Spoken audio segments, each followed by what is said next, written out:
Shut up and sit down. तो चलिए आइए अब हम लोग पढ़ते हैं 14.1 सूफिज्म सूफीवाद के बारे में। Sufism is a term used to refer to mystical religious ideas in Islam. सूफी शब्द इस्लाम के रहस्यमय धार्मिक विचारों को व्यक्त करने के लिए इस्तेमाल होता है। It had evolved into a well-developed movement by the 11th century. यह 11वीं शताब्दी तक एक पूर्ण विकसित आंदोलन का रूप ले चुका था। Sufis stress on the importance of traversing the path of the Sufi peer, enabling one to establish a direct communion with the divine.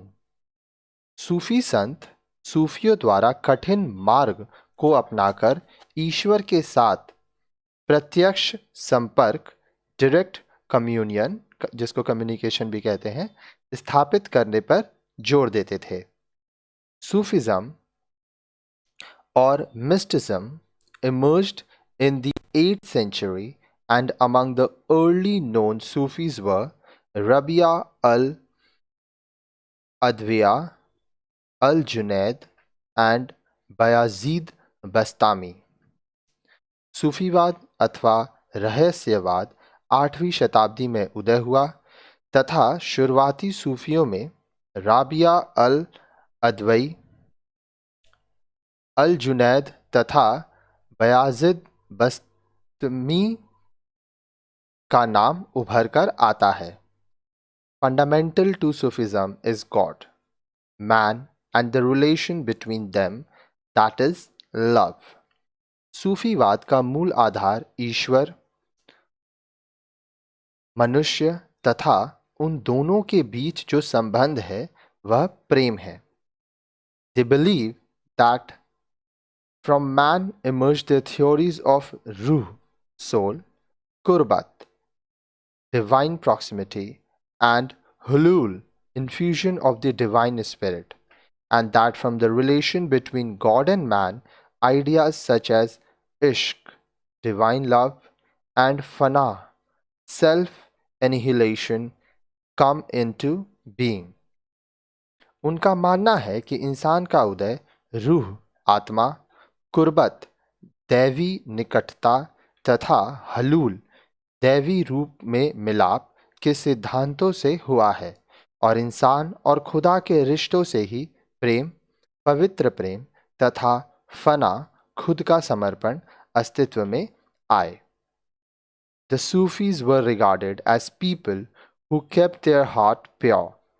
They sought to communicate with God, though their ascetic practices and doctrine of divine love and union with God।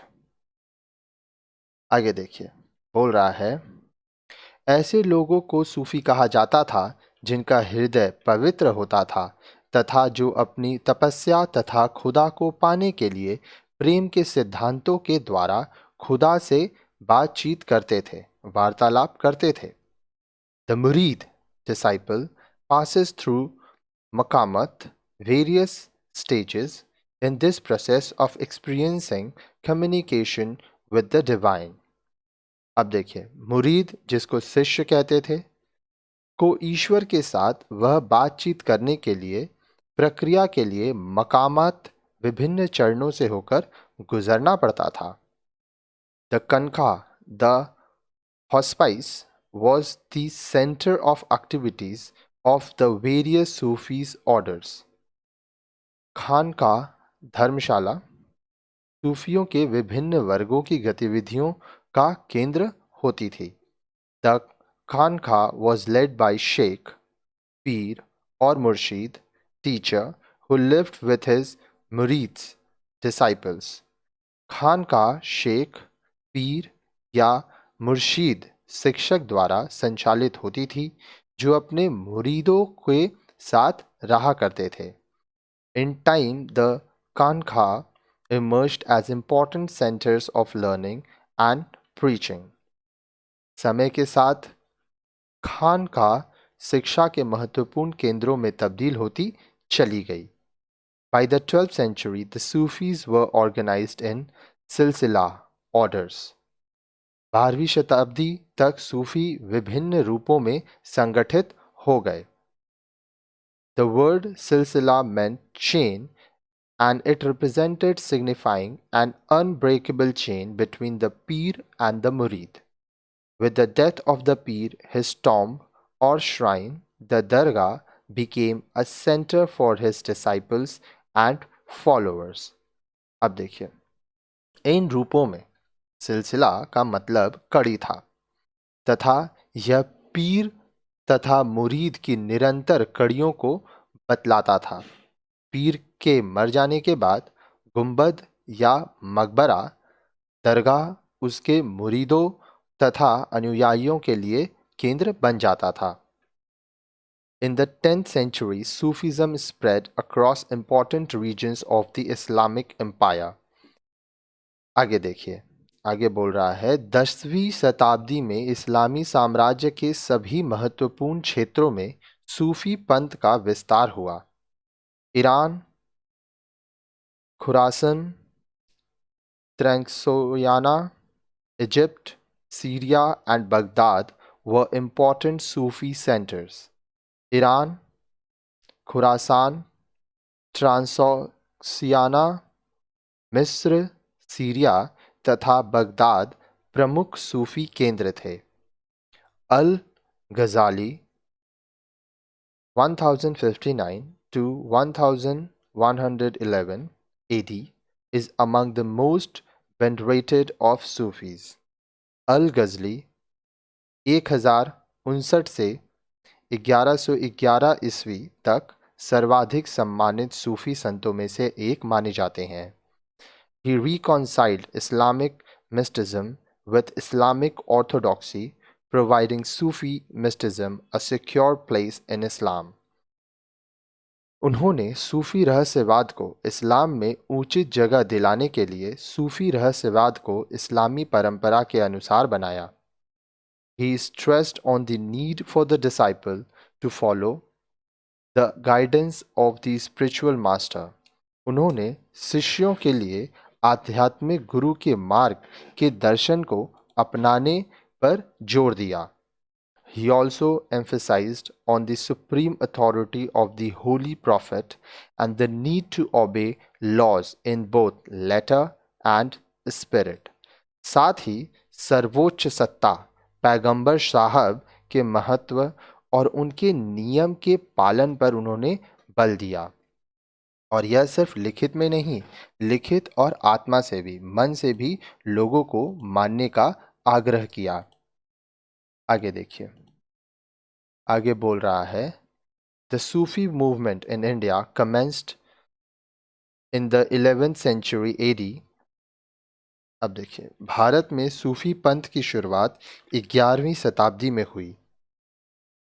Al हुजवीरी, who established himself in the North India, was buried in Lahore and regarded as the oldest Sufi in the subcontinent.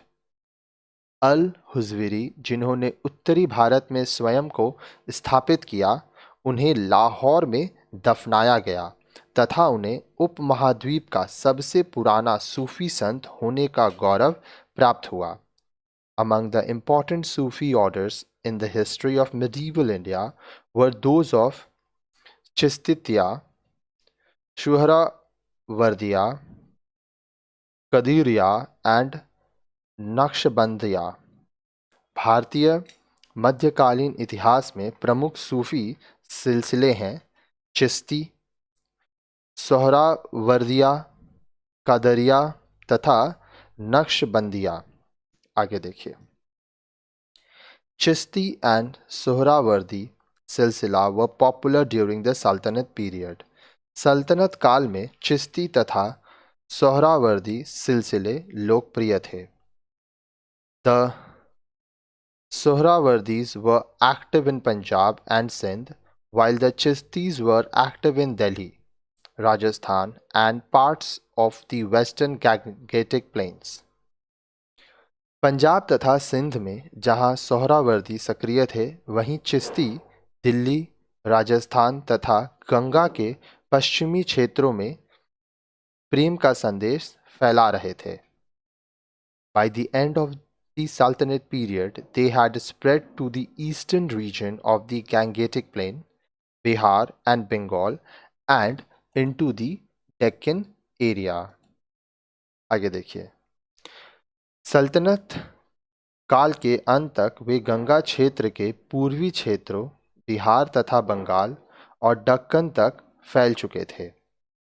During the medieval period, the Sufis played an important role in interpreting and elaborating on Islamic theological concepts like Wahadat ul Wujud, unity of being, and also encouraged the development of practices like ziyarat, the practice of visiting tombs. आगे देखिए, बोल रहा है मध्यकाल में सूफियों ने इस्लामी धर्मोत्व विषयक सिद्धांतों जैसे वहादत उल वजूद, जीवन की एकता का प्रचार प्रसार करने में महत्वपूर्ण भूमिका अदा की तथा जियारत, दरगाहों पर जाने की क्रिया जैसी आदतों को विकसित करने को भी प्रोत्साहन किया। आगे देखिए, बोल रहा है the Sufi movement as it emerged in India had the following feature. Bharat में शुरू हुए सूफी मत की निम्न विशेषताएं थीं। The Sufis were organised in a number of different silsilas orders. सूफी विभिन्न सिलसिलों क्रमों में व्यवस्थित थे। Most of these orders were led by some prominent Sufi saint और pir. It was named after them and was followed by his disciples. इनमें से अधिकतर सिलसिलों की शुरुआत प्रसिद्ध सूफी संतों या पीरों ने की थी।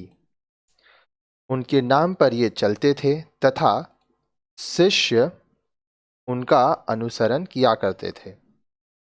The Sufi believed that for union with God one needs a spiritual guru और पीर। जो सूफी थे उनका मानना था कि खुदा की प्राप्ति के लिए आध्यात्मिक गुरु या पीर की आवश्यकता होती है। The Sufi peers lived in khanqahs with their disciples. पीर अपने शिष्यों के साथ खानकाह में रहते थे। आगे देखिए, the khanqah the hospice was the centre of Sufi activities. खानकाह, जिसको धर्मशाला कहा जाता है, सूफी गतिविधियों का केंद्र हुआ करता था। The Khanqah emerged as important centers of learning which were different from madrasa, the central of theology. खानखा ज्ञान का एक प्रमुख केंद्र बनकर उभरे जो कि मदरसों से सर्वथा अलग थे। Many Sufis enjoyed the musical congregation or sama in their khankas. A musical form called the Qawwali developed during this period. बहुत से सूफी संतों ने संगीतमय धार्मिक सभा अर्थात सम का अपनी खानकाह में आनंद उठाया। इस काल के दौरान संगीत की नई विद्या कव्वाली का विकास हुआ। द जियारत और pilgrimage to the tombs of the Sufi saints soon emerged as an important form of ritual pilgrimage. जियारत या सूफी संतों की दरगाह की तीर्थ यात्रा भी एक महत्वपूर्ण रस्म बनकर उभरी। Most of the Sufis believed in the performance of miracles. Almost all peers were associated with the miracles performed by them. सभी सूफी संत चमत्कार में विश्वास करते थे। लगभग सभी पीर खुद के द्वारा किए गए चमत्कारों से जुड़े हुए थे। The different Sufi orders had diverse approaches about the matters of polity and state. राजतंत्र तथा शासन के बारे में हर सूफी सिलसिले के मत अलग अलग थे। आगे देखिए, द चिश्ती सिलसिला। चिश्ती सिलसिला के बारे में आइए पढ़ते हैं। The Chishti order was established in India by Moinuddin Chishti. Bharat में चिश्ती विचारधारा की स्थापना मोइनुद्दीन चिश्ती ने की थी। He seems to have moved into India after the invasion of Muizzuddin Muhammad Ghori and subsequently to Ajmer in 1206. ऐसा माना जाता है, प्रतीत होता है कि भारत में वह मोहम्मद गोरी के आक्रमण के समय आए तथा इसके बाद 1206 में अजमेर चले गए। The fame of Khwaja Muinuddin grew after his death in 1235. His grave was visited by Muhammad Tughlaq, after which the mosque and dome were erected by Muhammad Khilji of Malwa in the 15th century. The patronage of this dargah peaked after the reign of the Mughal Emperor Akbar. आगे देखिए, ख्वाजा मोइनुद्दीन की प्रसिद्धि में वृद्ध सन 1235 में उनकी मृत्यु के पश्चात हुई। मृत्यु के बाद वह प्रसिद्ध हुए। मोहम्मद तुगलक ने उनकी कब्र की यात्रा की तथा उसके बाद 15वीं सदी में मालवा के महमूद खिलजी द्वारा मस्जिद तथा गुंबद का निर्माण करवाया। मुगल बादशाह अकबर के शासन के बाद इस दरगाह का संरक्षण अपनी ऊंचाई पर था। अब देखिए, यह है अजमेर दरगाह जो कि बहुत फेमस है। मौका मिला तो यहाँ ज़रूर जाइएगा, आपको बहुत अच्छा लगेगा।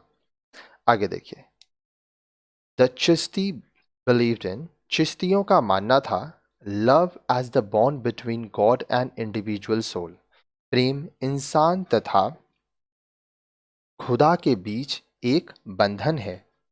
वे मानते थे, आगे देखिए, the tolerance between people of different faiths, अलग अलग पंथ को मानने वाले जो लोग होते हैं उनके बीच सहनशीलता होनी चाहिए।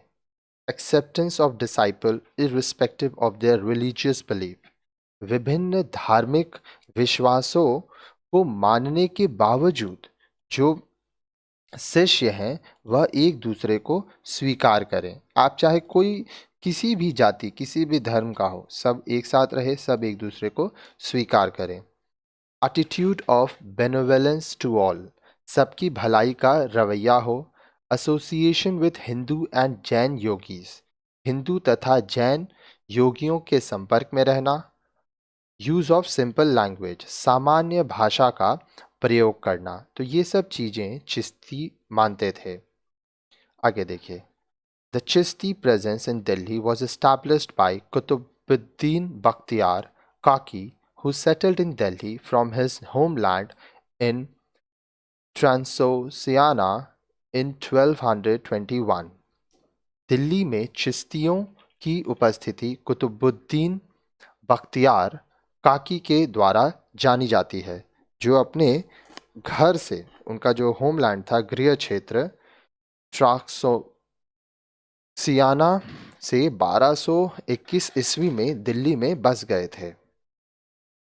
आगे देखिए, this was at the time of Mongol invasion, when there was a steady flow of people from Central Asia fleeing from the Mongols.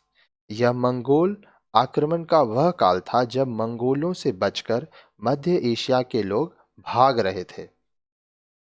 His presence in Delhi was a threat to the Shohrawardis, who sought to force him to leave by leveling charges against him. अब देखिए, दिल्ली में उनकी मौजूदगी सोहरावर्दियों के लिए चुनौती बन गई थी तथा उन्होंने उन पर विभिन्न प्रकार के आरोप लगाकर दिल्ली छोड़ने को विवश कर दिया। The sultan of Delhi Iltutmish dismissed these attempts, eventually forcing the Suharawardis to relent. Delhi के सुल्तान इल्तुतमिश ने हालांकि इन आरोपों को खारिज कर दिया, जिससे सोहरावर्दियों के विरोध को हल्का कर दिया।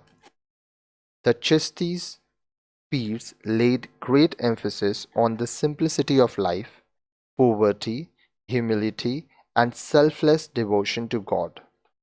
आगे देखिए, चिश्ती पीरों ने जिंदगी की सादगी, गरीबी, विनम्रता तथा खुदा के प्रति निस्वार्थ समर्पण पर बल दिया। The renunciation of worldly possession was regarded by them as necessary for the control of the senses that was necessary to maintain a spiritual life.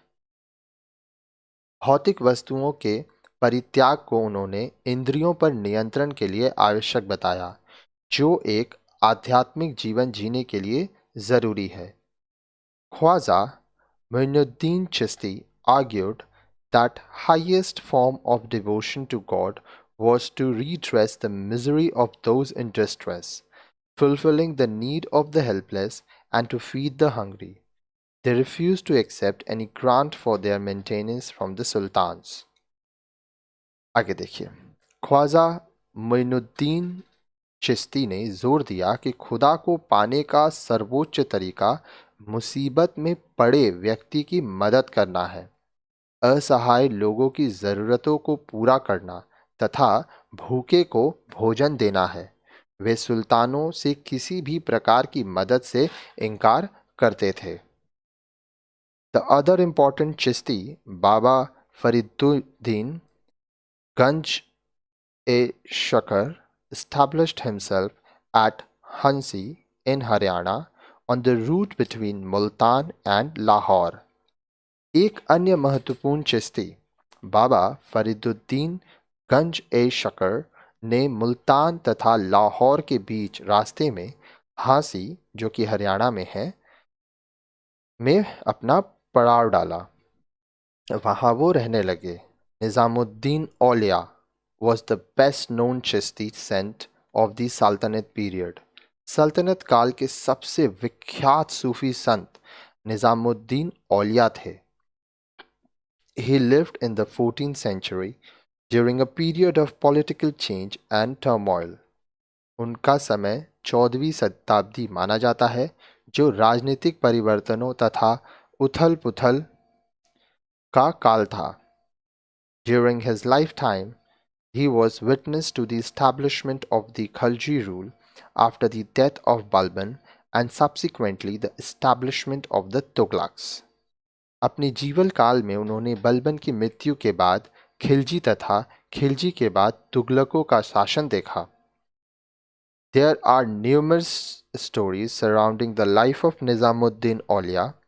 Famous among them were stories of his confrontations with the sultans of Delhi. Nizamuddin औलिया के जीवन के विषय में कई कहानियां प्रचलित हैं। कहा जाता है कि ख्वाजा ने सुल्तान के दरबार में विभिन्न संघों तथा पक्षों में से किसी से भी मतलब न रखने की कड़ी नीति अपनाई थी। The Khwaja is said to have maintained a strict policy of not involving himself with the various groups and factions of the Sultan's court in Delhi, earning him the respect of many. Nasiruddin Chirag, Delhi, was another of the Chistis sent of Delhi. He played an active role in the political affairs of the period. अब देखिए, एक बार फिर से बताते हैं। निज़ामुद्दीन औलिया के जीवन के विषय में कई कहानियां प्रचलित हैं। कहा जाता है कि ख्वाजा ने सुल्तान के दरबार में विभिन्न संघों तथा पक्षों में से किसी से भी मतलब न रखने की कड़ी नीति अपनाई थी, जिससे वे लोगों की नज़रों में आदर के पात्र थे। नसीरुद्दीन चिराग दिल्ली के अन्य लोकप्रिय संत थे। उन्होंने तत्कालीन राजनीतिक गतिविधियों में सक्रिय भूमिका निभाई थी। आगे देखिए, all these enabled Sufis to maintain a loyal and dedicated following. इन सब खूबियों ने सूफियों को एक वफादार तथा समर्पित शिष्य समुदाय बनाने के योग्य किया। In the 13th century, the Chishti order was established in the Deccan by Sheikh Burhanuddin Gharib. Deccan में 13वीं शताब्दी में चिश्ती सिलसिला शेख बुरहानुद्दीन गरीब द्वारा स्थापित हुआ। Between the 14th and 16th centuries, many Chistis, Sufis migrated to Gulbarg. 14 से 16वीं शताब्दी के बीच कई सूफी संत गुलबर्ग चले गए. This was accompanied with a change where some of the Chistis began accepting grants and patronage from the ruling establishment. Muhammad Banda Nawaz is among the famous Pir in the region. The Deccan city of Bijapur emerged as an important center for Sufi activity. यहाँ एक परिवर्तन दिखाई देता है कि इस समय तक कुछ चिश्ती संत शासन से दान तथा संरक्षण प्राप्त करने लगे थे. मोहम्मद बंदा नवाज उस क्षेत्र के लोकप्रिय संतों में से एक थे. दक्कन क्षेत्र में बीजापुर शहर सूफी गतिविधियों का महत्वपूर्ण केंद्र बनकर उभरा था. आगे देखिए, द सोहरावर्दी सिलसिला. सोहरावर्दी सिलसिला के बारे में आइए पढ़ते हैं. दिस सिलसिला was founded by Shihabuddin Suhrawardy in Baghdad. इस सिलसिले पंथ की स्थापना बगदाद में शिहाबुद्दीन सोहरावर्दी ने की थी. It was established in India by Bahauddin Zakariya. यह भारत में बहाउद्दीन जकरिया द्वारा स्थापित हुआ. He founded the Sohrawardi order based in Multan, which was under the control of कुबच्चा. उसने मुल्तान में आधार बनाकर सोहरावर्दी वर्ग की नींव डाली, जो उस समय कुबच्चा के अधीन था. He was critical of कुबच्चा and openly favored Iltutmish over his rival. वह कुबच्चा के खिलाफ था तथा खुलेआम उसके विरोधी इल्तुतमिश की अच्छाइयों के गुण गाता था. His ways were different from that of the Chistis. उसके तरीके चिश्तियों से अलग हुआ करते थे. वह अपने हिसाब से अपने तरीकों से चीज़ों को किया करता था. आगे देखिए, आगे बोल रहा है, The Sohrawardis, unlike the Chistis, accepted maintenance grants from the Sultan. चिश्तियों के उलट सोहरावर्दी सुल्तान शासकों से दान लेने में परहेज नहीं करते थे. They believed that a Sufi should possess the three attributes of property, knowledge, and hull or mystical enlightenment.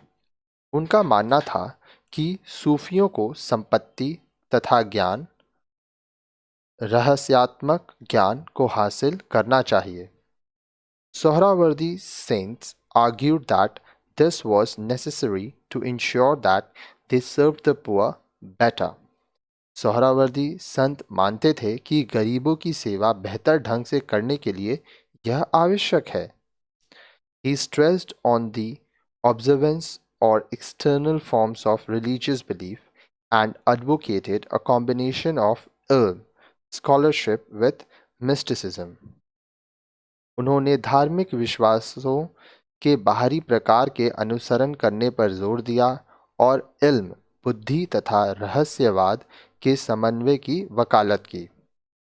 Practices like bowing before the sick, presenting water to visitors, and tonsuring the head at the time of initiation into the order that the Chistis had adopted were rejected. After his death, the silsila continued to play an important role in Punjab and Sindh. आगे देखिए, शेखों के सामने सिर झुकाना, आगंतुकों को, जो लोग आ रहे हैं, विजिटर्स हैं, उनको पानी पेश करना, पानी पिलाना और तथा पंथ में दीक्षा के समय सिर का मुंडन करवाना जैसी प्रथाएं नकार दी गईं, जिनका अनुसरण चिश्ती किया करते थे. अनुसरण करना मतलब मानना. उनकी मृत्यु के बाद भी इन सिलसिलों ने पंजाब तथा सिंध में महत्वपूर्ण भूमिका निभाना जारी रखा. नक्शबंदी सिलसिला. आइए नक्शबंदी सिलसिला के बारे में पढ़ते हैं. In India this order was established by Khwaja Bahauddin Naqshbandi. Bharat में इस वर्ग की शुरुआत ख्वाजा बहाउद्दीन नक्शबंदी ने की। From the beginning, the mystics of this order stressed on the observance of the Shariat and denounced all innovation और बिद्दत। इस सिलसिले के रहस्यवादियों ने प्रारंभ में शरीयत के पालन पर जोर दिया और हर नव परिवर्तन अर्थात बिद्दत दर्शन के सार की सार्वजनिक निंदा की। शरीयत मुस्लिम धर्म इस्लाम धर्म में कानून की किताब है, उसमें एक कानून लिखा हुआ है। Shaikh Baqi Billah, the successor of Khwaja Bahauddin Naqshbandi, settled near Delhi, and his successor, Sheikh Ahmad Sirhindi, attempted to purge Islam from all liberal and what he believed were un-Islamic practices। आगे देखिए, बोल रहा है ख्वाजा बहाउद्दीन नक्शबंदी का उत्तराधिकारी सक्सेसर शेख बरकी बिल्लाह दिल्ली के नज़दीक ही रहे थे तथा उनके उत्तराधिकारी शेख अहमद सरहिंदी ने इस्लाम को सभी उदार तथा उनके अनुसार गैर इस्लामी पद्धतियों से परिष्कृत करने का प्रयत्न किया। He opposed the listening of Sama, religious music, and the practice of pilgrimage to the tombs of saints। उसने समा, धार्मिक संगीत सुनने का तथा संतों की दरगाह पर जाने का भी पुरजोर विरोध किया। He opposed interaction with Hindus and Shias। उसने हिंदुओं तथा शियाओं के साथ संबंध का भी जमकर विरोध किया। He criticized that the new status accorded by Akbar to many non-Muslims, the withdrawal of the jizya and the ban on cow slaughter। उसने अकबर द्वारा कई गैर मुस्लिमों को नया दर्जा देने की तथा जजिया हटाने और गौवध पर प्रतिबंध की जमकर निंदा की। He believed that he was the मुजाद्दिद renewer of the first millennium of Islam। उसके अनुसार वह इस्लाम के स्वर्ण युग का मुजाद्दी था। He maintained that the relationship between a man and God was that between the slave and the master and not the relation of a lover and beloved। उसने इस सिद्धांत को बनाए रखा कि खुदा और इंसान के बीच मालिक तथा गुलाम का संबंध है, न कि प्रेमी और प्रेमिका का। He emphasized the individual's unique relation of faith and responsibility to God as creator।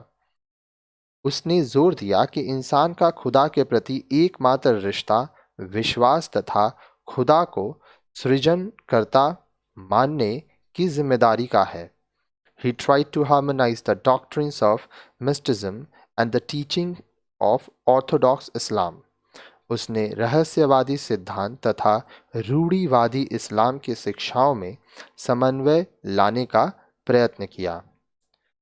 The Qadri सिलसिला, आइए अब कादरी सिलसिला के बारे में पढ़ते हैं। द क्वादरिया सिलसिला was popular in Punjab. Qadria सिलसिला पंजाब में लोकप्रिय था। Sheikh Abdul Qadir and his sons were supporters of the Mughals under Akbar। Sheikh Abdul Qadir तथा उनके पुत्र अकबर के समय में मुगलों के समर्थक थे। The peers of this order supported the concept of Wahadat अल वजूद। अब देखिए, इस वर्ग के पीरों ने वहादत अल वजूद की संकल्पना का समर्थन किया। संकल्पना मतलब कॉन्सेप्ट होता है। Among the famous Sufis of this order was Mian Mir, who had enrolled the Mughal princess Jahanara and her brother Dara as disciples। आगे देखिए, इस वर्ग के प्रसिद्ध सूफी संत मियान मिर थे, जिनके शिष्य राजकुमारी जहानारा तथा उसका भाई दारा थे। The influence of Sheikh's teaching is evident in the works of the prince। आगे देखिए, शेख की शिक्षाओं का प्रभाव राजकुमार के कामों में मिलता है।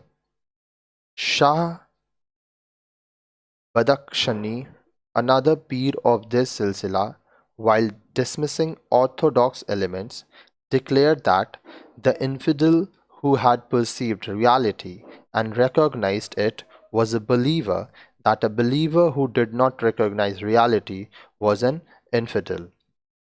आगे देखिए, बोल रहा है शाह बदख्शनी इस सिलसिले के एक और प्रसिद्ध संत हैं जिन्होंने कट्टरवादी तत्वों को नकारते हुए घोषणा की थी कि एक नास्तिक जिसने सच्चाई को समझ लिया है तथा सत्य का ज्ञान पा लिया है वह एक आस्तिक है, तथा एक आस्तिक जिसे सच्चाई का भाव नहीं है वह नास्तिक है। इनफिडल मतलब नास्तिक, जो मतलब भगवान को नहीं मानता है। आगे देखिए, During medieval period, there was constant tension between the liberal and orthodox views in Islam. मध्यकाल में इस्लाम के कट्टरपंथी विचार तथा उदारवादी विचारों में लगातार संघर्ष देखने को मिलता है। The Sufis featured on both sides, while there were those like the Chistis who held a liberal view and argued in favor of assimilation of local traditions. There were others like Sheikh Abdul Haq of the Qadiriya Silsila who held the view that the purity of Islam was being diluted. The orthodox view was represented by the ulema that argued from the perspective of being upholders of the Shariat. The liberal opinion found its voice among many Sufis who argued against the narrow definition of Islamic laws by the ulema. आगे देखिए, बोल रहा है मध्यकाल में इस्लाम के कट्टरपंथी विचार तथा उदारवादी विचारों में लगातार संघर्ष देखने को मिलता है। सूफियों ने दोनों ही प्रकार की विशेषताएं मिलती हैं। एक ओर जहां चिश्ती है जो उदार दृष्टिकोण वाले हैं तथा स्थानीय परंपराओं के समावेश की बात करते हैं, और दूसरी ओर कादरी पंथ के शेख अब्दुल हक जैसे भी लोग थे जो मानते थे कि इस्लाम की शुद्धता कमज़ोर हो रही है। इस्लाम के कट्टरपंथी विचार उलेमाओं द्वारा व्यक्त किए गए थे जिन्होंने शरीयत के अनुसार ही जीवन जीने पर जोर दिया। सूफियों के उदारवादी विचारधारा ने कई समर्थक बनाए जिन्होंने उलेमाओं द्वारा इस्लाम के नियमों की संकीर्ण व्याख्या के विरोध कई तर्क दिए हैं।